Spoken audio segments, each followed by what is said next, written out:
بسم اللہ الرحمن الرحیم۔ السلام علیکم۔ جب سلطان صلاح الدین ایوبی رحمۃ اللہ علیہ نے فاطمی خلافت کے 2 سالہ حکومت کے بعد اور سلطان نور الدین زنگی رحمۃ اللہ علیہ کی وفات کے بعد سلطان نور الدین زنگی رحمۃ اللہ علیہ کے بیٹے ملک الصالح کو شکست دے کر جب تخت نشین ہوئے تو اس وقت آپ کو بہت سی مشکلات کا سامنا تھا جن کے ساتھ اکیلے سلطان نے نمٹنا تھا، اور مشکل بات تو سلطان کے لیے یہ تھی کہ اس وقت سلطان کے سب سے عزیز انسان کا بیٹا ملک صالح اس کا دشمن تھا۔ سلطان صلاح الدین ایوبی رحمۃ اللہ علیہ نے تخت سنبھالنے کے بعد پوری سلطنت کا نظام اپنے ہاتھ میں لے لیا اور تمام چیزوں کو بغور مطالعے کرنے لگے۔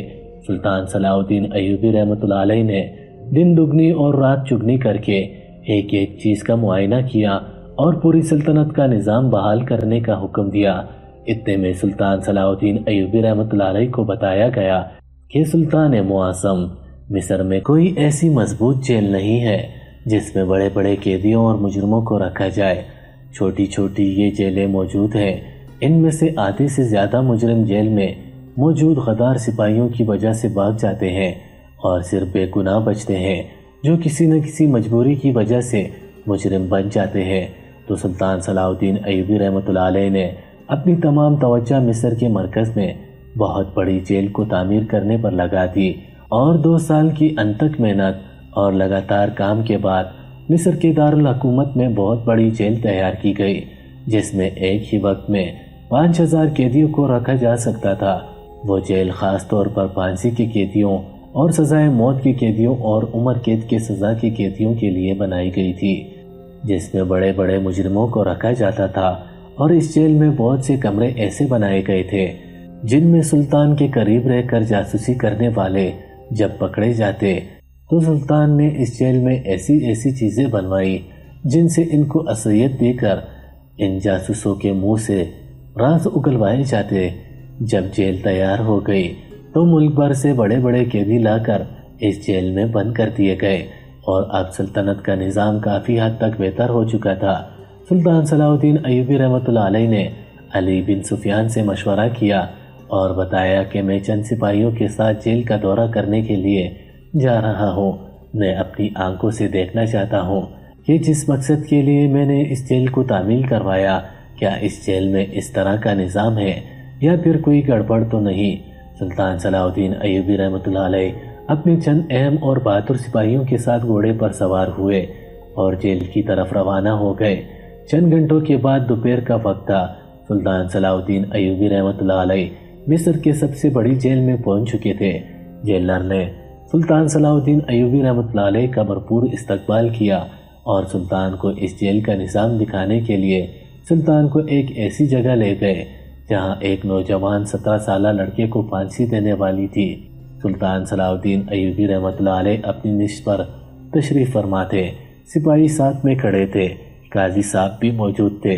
جیلر کا انچارج بھی سلطان کی اس دائیں طرف موجود تھا، اور اب جلاد نے نوجوان کو پھانسی دینے کے لیے اپنی تلوار نیام سے نکالی تو اتنے میں قاضی صاحب نے کہا کہ جس طرح ہمارے سلطان کا حکم ہے کہ کسی بھی قیدی کو سزائے موت دینے سے پہلے اس کی آخری خواہش ضرور پوچھنی چاہیے، لہٰذا اس نوجوان 17 سالہ لڑکے کو پھانسی دینے سے پہلے اس کی آخری خواہش پوچھی جائے۔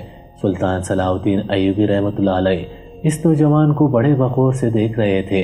وہ نوجوان شکل سے کسی بھی طریقے سے مجرم نہیں لگتا تھا، جس کے ہاتھ دودھ کی طرح سفید، جس کا چہرہ مکھن سے زیادہ نرم و ملائم تھا۔ سلطان سوچ رہا تھا کہ آخر یہ نوجوان کیسے قتل ہو سکتا ہے۔ سلطان صلاح الدین ایوبی رحمۃ اللہ علیہ یہ سارا منظر دیکھ رہے تھے۔ سلطان صلاح الدین ایوبی رحمۃ اللہ علیہ نے قاضی صاحب کو کہا کہ اس قیدی سے میں خود اس کی آخری خواہش پوچھوں گا۔ سلطان اپنی نشست سے اٹھے اور اس قیدی کے پاس گئے اور کہا کہ جیسے کہ تم جانتے ہو کہ اب تمہاری زندگی کے آخری لمحے چل رہے ہیں، تمہیں پھانسی ہونے والی ہے، لہٰذا تمہارے دل میں کوئی آخری خواہش ہو تو بتا دو، اس کو پوری کرنے کی پوری کوشش کی جائے گی۔ تو یہ دیکھ کر وہ نوجوان مسکرانے لگا۔ اس کی مسکراہٹ کو دیکھ کر تمام لوگ حیران ہو گئے کہ اس کے سر پر پھانسی کا پندہ لٹک رہا ہے اور یہ ہنس رہا ہے، لیکن اس نوجوان کی مسکراہٹ میں سلطان صلاح الدین ایوبی رحمۃ اللہ علیہ کو پریشانی میں ڈال دیا تھا۔ سلطان صلاح الدین ایوبی رحمۃ اللہ علیہ کو اس کی مسکراہٹ میں تجسس پیدا ہو رہا تھا۔ سلطان نے اس نوجوان سے پوچھا، آخر اس مسکراہٹ کے پیچھے کیا راز ہے؟ تو اس نے کہا کہ کیا آپ میری آخری خواہش پوری کریں گے؟ تو سلطان نے کہا بے شک۔ تو اس نوجوان نے کہا کہ میری آخری خواہش یہ ہے کہ میری پانسی کو 2 دن کے لیے ملتوی کر کے میرے 2 دن کے لیے شادی کر دی جائے۔ جب یہ بات اس نوجوان نے کہی تو تمام لوگ اس کو حیرانی سے دیکھنے لگے کہ یہ کیسا عجیب انسان ہے۔ ہم نے سوچا تھا کہ یا تو یہ پھر اپنے ماں باپ سے ملنے کی خواہش کرے گا، یا پھر اس نے کسی سے قرضہ لینا ہوگا یا دینا ہوگا، اس کی بات کرے گا، یا پھر اپنے بوڑھے ماں باپ کی مدد کے لیے سلطان سے کچھ مانگے گا، لیکن یہ عجیب خواہش کر رہا ہے۔ سلطان کی زندگی میں ایسی خواہش کبھی بھی ایسے مجرم نے نہیں کی تھی، اسی لیے اس خواہش نے سلطان کو ایک اور عجیب و غریب امتحان میں ڈال دیا تھا۔ سلطان صلاح الدین ایوبی رحمۃ اللہ علیہ نے کہا، آخر ایسی کیا وجہ ہے؟ تجھے پتا ہے کہ تمہارے سر پر پانسی کا بندہ لٹک رہا ہے، اور اگر تیری سزا 2 دن کے لیے ملتوی بھی کر دی جائے تو تم 2 دن میں شادی کر کے کیا کرنا چاہتے ہو؟ کہ اس نے کہا، سلطان معظم، میں وضاحت تو نہیں دے سکتا، لہٰذا اگر میری آخری خواہش کو سمجھ کر پورا کیا گیا تو میں بروز محشر اپنے اللہ کے سامنے اس بات کی ضرور گواہی دوں گا کہ بے شک میرے سلطان نے ایک سلطان ہونے کے ناطے میری آخری خواہش کو پورا کیا تھا۔ اس نوجوان کے یہ الفاظ سن کر سلطان صلاح الدین ایوبی رحمۃ اللہ علیہ کے دل کی دھڑکن اور تیز ہو گئی۔ سلطان صلاح الدین ایوبی رحمۃ اللہ علیہ نے قاضی صاحب کو اپنے پاس بلایا اور پوچھا، قاضی صاحب، آپ کو لگتا ہے کہ ایک سزائے موت کی قیدی سے شادی کرنے کے لیے تیار ہو جائے گی؟ تو قاضی صاحب نے طنزیہ مسکراہٹ کی اور پھر اس نوجوان کو بغور دیکھنے لگا۔ سلطان نے اس نوجوان سے مخاطب ہوا اور پوچھا کہ تمہیں لگتا ہے کہ ایک قتل کے مجرم سے جس کو سزائے موت ہونے والی ہے اور وہ بھی 2 دن کے بعد، کیا اس سے کوئی ایسی لڑکی شادی کرے گی؟ تو اس نوجوان نے کہا، حضور، میرے گاؤں میں جا کر اعلان کر دو کہ شمس النساء کو 2 دن کے بعد پھانسی ہونے والی ہے، جو بھی لڑکی اس سے نکاح کرنا چاہتی ہے وہ جیل میں حاضر ہو جائے۔ اس کے بعد سلطان کو یہ بات عجیب لگی، لیکن اس کی آخری خواہش تھی، لہٰذا سلطان نے اسی وقت سپاہی کو حکم دیا، جا کر گاؤں میں اعلان کر دو۔ سلطان کا سپاہی اسی وقت گاؤں کی طرف روانہ ہو گیا اور جا کر پورے گاؤں میں یہ اعلان کر دیا کہ شمس النساء کو 2 دن کے بعد پھانسی ہونے والی ہے۔ ان 2 دنوں میں جو بھی لڑکی اس سے شادی کرنا چاہتی ہے وہ جیل میں حاضر ہو جائے۔ سلطان کا سپاہی پیغام دے کر واپس لوٹا ہی تھا کہ اتنے میں جیل کے سنتری نے آ کر بتایا، حضور، جیل کے دروازے پر ایک خوبصورت حسین و جمیل لڑکی جو کہ دلہن کے لباس میں ہے، اور اس کے ساتھ ایک قاضی صاحب بھی موجود ہیں، اور اس کا یہی دعویٰ ہے کہ میں شمس النساء سے نکاح کرنے کے لیے آئی ہوں۔ جب یہ بات اس نے کہی تو تمام قیدیوں، جیل کے انتظامیوں اور قاضی صاحب حیران و پریشان ہو گئے کہ آخر یہ کیا ماجرا ہے، آخر ایسے کون سی بے وقوف لڑکی ہوگی یہ سب کچھ کرنے کے لیے آئی ہوگی۔ پھر قاضی صاحب سوچنے لگا کہ ہو سکتا ہے یہ لڑکی اس کو محبوب ہو اور انہوں نے ایک دوسرے سے وعدہ کیا ہوگا، لیکن نہ ہی قاضی صاحب جانتے تھے نہ ہی سلطان صلاح الدین ایوبی رحمۃ اللہ علیہ جانتے تھے کہ آخر اس نوجوان کی اس خواہش کے پیچھے اتنا بڑا طوفان آنے والا ہے۔ لڑکی کو سلطان کے سامنے اس نوجوان جس کا نام شمس النساء تھا، اس کے ساتھ اس کا نکاح کر دیا گیا۔ شام کا وقت ہونے والا تھا اور پھر اس نوجوان نے کہا کہ آج کی رات میرے کمرے میں دیے بجھا دیے جائیں گے اور ہم دونوں رات جیل کے کمرے میں ایک ساتھ گزاریں گے۔ نکاح ہونے کے بعد شمس النساء اور اس کی دلہن کو جیل کے کمرے میں بند کر دیا گیا اور دیے بجھا دیے گئے۔ جیلر دروازے پر موجود چند قدم حفاظت کے لیے تعینات رہا۔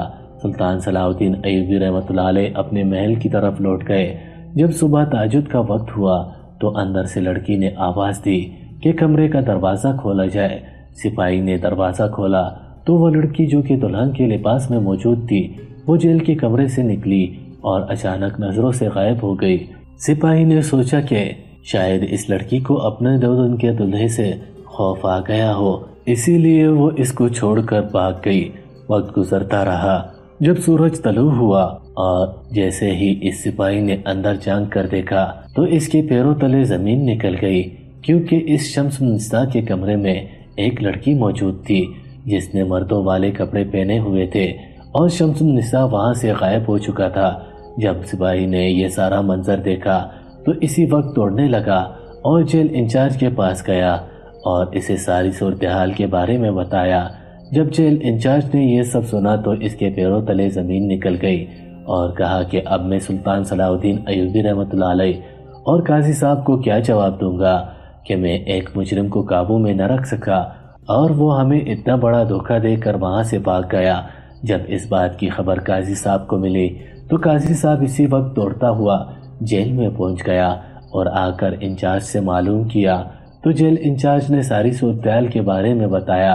اب قاضی صاحب نے کہا کہ جو لڑکی اس وقت شمس النساء کی جگہ کمرے میں موجود ہے میں اس سے ملاقات کرنا چاہتا ہوں۔ جیل انچارج قاضی صاحب کو اس لڑکی کے پاس لے گیا۔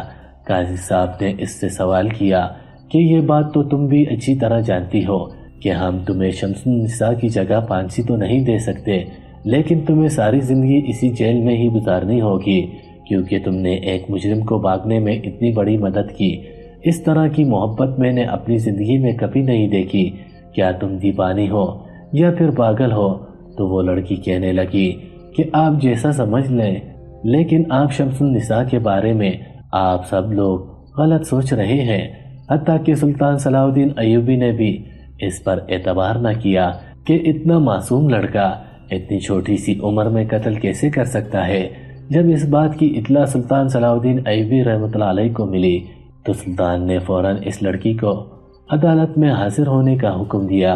قاضی صاحب کے سپاہی اور قاضی صاحب اس لڑکی کو لے کر سلطان کی عدالت میں حاضر ہو گئے۔ سلطان نے اس لڑکی سے پوچھا کہ آپ مجھے ساری صورتحال کے بارے میں بتاؤ کہ آخر شمس النساء کس وجہ سے تمہیں زندان میں اپنی جگہ چھوڑ کر گیا ہے؟ کیا تم نے اس کی جگہ قربانی دی یا پھر کوئی اور معاملہ ہے؟ تو اس لڑکی نے کہا، سلطان معظم، بے شک میں نے شمس النساء کو بھاگنے میں مدد کی، لیکن شمس النساء نے کچھ اہم فرائض کو سونپنا تھا جس کے سونپنے کے بعد شمس النساء واپس مقررہ وقت پر اپنی پھانسی سے پہلے ضرور پہنچ جائے گا۔ یہ بات سلطان نے سنی تو بڑا حیران ہو گیا کہ آخر کون سا کام ہے جس کو شمس النساء پورا کرنا چاہتا تھا، اور سلطان اس بات پر بھی حیران ہوا کہ پھر اس نے شادی والی خواہش کی جگہ اس خواہش کا اظہار کیوں نہیں کیا کہ میں نے کسی فرض کو سونپنا ہے۔ اب مقررہ وقت پر اس کا انتظار کیا جانے لگا۔ مقررہ وقت ہو گیا لیکن شمس النساء ابھی تک نہیں پہنچا تھا۔ تمام لوگوں کے دلوں میں سوال اٹھ رہے تھے کہ آخر اس لڑکی کا کیا انجام ہوگا۔ سلطان صلاح الدین ایوبی رحمۃ اللہ علیہ عدالت میں موجود تھے۔ تمام لوگ شمس النساء کا انتظار کر رہے تھے کہ اگر شمس النساء مقررہ وقت پر اپنی پھانسی کے وقت پر نہ پہنچا تو اس لڑکی کو کیا سزا ملے گی۔ کیا یہ لڑکی اپنی محبت کے بدلے میں قربان ہو جائے گی یا پھر شمس النساء واپس آ جائے گا؟ کیونکہ تمام لوگوں کے دلوں میں یہی سوال تھا کہ کون ایسا عقل مند آدمی ہوگا جو ایک بار پھانسی سے بچ کر جائے اور دوبارہ گلے میں پندے کو ڈالنے کے لیے آ جائے۔ لیکن شمس النساء کے پیچھے کوئی اور ہی کہانی تھی۔ چند لمحے گزرے کہ شمس النساء دوڑتا ہوا عدالت میں حاضر ہوا اور آ کر کہا کہ میں اپنے مقررہ وقت پر پہنچ چکا ہوں، لہٰذا میری بیوی کو باعزت رہا کیا جائے۔ جب سلطان صلاح الدین ایوبی رحمۃ اللہ علیہ نے اس کی حالت دیکھی تو اس کو ایک ٹھنڈا مشروب پلانے کا حکم دیا۔ جب اس کی سانس بحال ہو گئی تو سلطان صلاح الدین ایوبی رحمۃ اللہ علیہ نے اس سے سوال کیا کہ سب سے پہلے بات تو یہ ہے کہ آخر تم نے ایسا کون سا فرض سونپنا تھا جس کو سونپے بغیر تم اپنی موت کو گلے نہیں لگا سکتے تھے، اور ایک دوسری یہ بات تم بھی جانتے تھے کہ اگر تم مقررہ وقت پر نہ پہنچے تو ہم تمہاری جگہ پر اس لڑکی کو کبھی پھانسی پر نہ چڑھاتے، اور ہو سکتا تھا کہ ہم اس لڑکی کو رہا کر دیتے تو اس طرح تمہاری جان بچ جاتی۔ تو اس نے کہا، سلطان معظم، بے شک مجھ سے قتل ہوا لیکن میں بے وفا اور جھوٹا نہیں۔ جب اس نے یہ بات کہی تو اس کی بات سلطان کے دل کو جا لگی۔ سلطان نے اس سے پوچھا کہ مجھے تیری بات کی سمجھ نہیں آ رہی، تم مجھے ساری صورتحال کے بارے میں بتاؤ۔ آخر تم نے کس کا قتل کیا؟ تمہیں کیوں قاضی نے پھانسی کا حکم سنایا؟ اور تم کون سا فرض پورا کرنے کے لیے گئے تھے؟ تو اس نے کہا، سلطان معظم، میں اپنے محبوب سے اپنی جان سے بھی بڑھ کر پیار کرتا تھا۔ یہ لڑکی ایک چھوٹے سے حکیم کی بیٹی ہے، لیکن ہمارے گاؤں کی جب 2-3 لڑکوں کو پتہ چلا کہ میں حکیم صاحب کی بیٹی کو پسند کرتا ہوں تو وہ حسد میں حکیم کی بیٹی کو بری بری نظروں سے دیکھتے اور ہر روز اس کو تنگ کرتے، حتیٰ کہ بات یہاں تک پہنچی کہ ایک دفعہ حکیم صاحب اپنے طبیب خانے سے مریضوں کے ہجوم کی وجہ سے لیٹ پہنچے تو ان تینوں نے موقع پا کر صاحب کے گھر میں گھس گئے اور حکیم صاحب کی بیٹی کی عزت پر حملہ کر دیا۔ لیکن یہ میری خوش قسمتی تھی کہ میں کسی کام کی وجہ سے اسی وقت حکیم صاحب کے گھر کے پاس سے گزر رہا تھا۔ جب میں نے حکیم صاحب کی بیٹی کی چیخنے کی آوازیں سنی تو دوڑتا ہوا اس کے گھر میں گیا تو دیکھا کہ 3 نوجوانوں نے حکیم صاحب کی بیٹی کو گھیرا ہوا ہے۔ میں نے ان کو کہا کہ تم ابھی اور اسی وقت اس کو چھوڑ کر چلے جاؤ ورنہ انجام برا ہوگا، تو ان تینوں نے خود کو مجھ پر غالب سمجھا اور کہا کہ ہم نہیں جا رہے، تم کیا کر لو گے؟ میں نے انہیں بہت سمجھانے کی کوشش کی کہ تم یہاں سے چلے جاؤ، الٹا انہوں نے مجھ پر قتل کرنے کے لیے حملہ کیا اور حکیم صاحب کی بیٹی کے کپڑے پھاڑنے لگے۔ جب میں نے صورتحال ہاتھ سے جاتے ہوئے دیکھی تو میں نے اسی وقت ایک خنجر نکالا اور ان تینوں کو اسی وقت قتل کر دیا، اور میں نے اپنی جان بچانے کی خاطر اور حکیم صاحب کی بیٹی کی عزت کی خاطر میں نے ان تینوں کو قتل کر دیا، اور اس بات کی تمام گاؤں والے گواہ تھے۔ لہٰذا قاضی صاحب نے ان تینوں آدمیوں کے قتل کے جرم میں مجھے پھانسی کی سزا سنا دی۔ یہ سن کر سلطان بھی حیران و پریشان ہو گیا۔ پھر سلطان نے اس سے پوچھا کہ آخر ایسا کون سا فرض تھا جو تم خود سونپنے گئے تھے؟ تم اس کو اپنی آخری خواہش کے طور پر بھی بتا سکتے تھے اور اس کو سرکار کی طرف سے بھی پورا کیا جا سکتا تھا۔ تو اس نے کہا نہیں سلطان معظم، ایسی بات نہیں ہے، میں اس حوالے سے کسی پر اعتبار نہیں کر سکتا تھا۔ سلطان نے کہا وہ کیسے؟ تو اس نے کہا سلطان معظم، ہمارے گاؤں میں ایک بڑھیا عورت رہتی ہے اور اس کی ایک نوجوان حسین و جمیل بیٹی ہے۔ اس بوڑھی عورت نے اپنی ساری زندگی کی جمع پونجی اپنی بیٹی کے لیے زیورات اور چند سونے کے سکے بنا کر رکھے ہوئے تھے، اور چور ڈاکوؤں کے خطرے کی وجہ سے اس نے امانت مجھے دی ہوئی تھی، اور اس امانت کو میں نے جنگل میں جا کر چھپا دیا تھا۔ لہٰذا مجھے کسی پر اعتبار نہیں تھا کہ اگر میں کسی کو اس بارے میں بتاؤں گا تو وہ صحیح سلامت اس امانت کو بوڑھی عورت تک پہنچائیں گے، اور اس لیے میں اس بوجھ کے ساتھ نہیں مرنا چاہتا تھا کہ اس بوڑھی کی امانت اس تک نہ پہنچے۔ مجھے ڈر تھا کہ میرے بعد اس بوڑھی عورت و اس کے بیٹی کا کیا ہوگا، اس لیے میں نے یہ شرط رکھی، اور اسی دوران میں نے جا کر جنگل سے وہ سونے کے سکے اور زیورات نکالے اور بوڑھی عورت کے حوالے کرتے ہوئے اس سے خداحافظ کہہ کر وہاں سے چلا آیا۔ جب سلطان نے ساری بات سنی تو سلطان صلاح الدین ایوبی رحمۃ اللہ علیہ نے قاضی صاحب کو کہا کہ قانون تم نے پڑھا ہے، لیکن اتنا ہم بھی جانتے ہیں کہ جب انسان اپنی جان اور عزت کی خاطر اگر اگلے بندے کو قتل کر دیا جائے تو اس کے بدلے میں کوئی قصاص نہیں ہوتا، لہٰذا تم نے کس قانون کے لحاظ سے اس کو سزا سنائی؟ قاضی صاحب سر جھکائے کھڑا ہو گیا۔ اب سلطان صلاح الدین ایوبی رحمۃ اللہ علیہ نے اس نوجوان کو، شمس النساء کو اور اس لڑکی کو باعزت رہا کر دیا، اور سلطان صلاح الدین ایوبی رحمۃ اللہ علیہ نے اس کی امانت داری اور دیانت داری کے بدلے میں 1000 سونے کے سکے بھی تحفے میں دیے، اور اس طرح وہ سلطان صلاح الدین ایوبی رحمۃ اللہ علیہ سے اجازت لے کر وہاں سے چلے گئے۔ لیکن ایک بات سچ ہے کہ ایسی صورتحال میں صرف سچا چاہنے والا ہی مدد کر سکتا ہے، جس طرح شمس النساء کی محبت جو کہ ایک غریب حکیم کی بیٹی تھی، اگر حکیم صاحب کی بیٹی وفا نہ کرتی تو شاید شمس النساء کی بے گناہی کبھی ثابت نہ ہوتی۔ اسی لیے دوستو، چاہے کچھ بھی حالات ہو جائے، کبھی اپنے چاہنے والوں کا ساتھ نہ چھوڑنا۔ مزید اچھی ویڈیوز کے لیے ہمارے چینل کو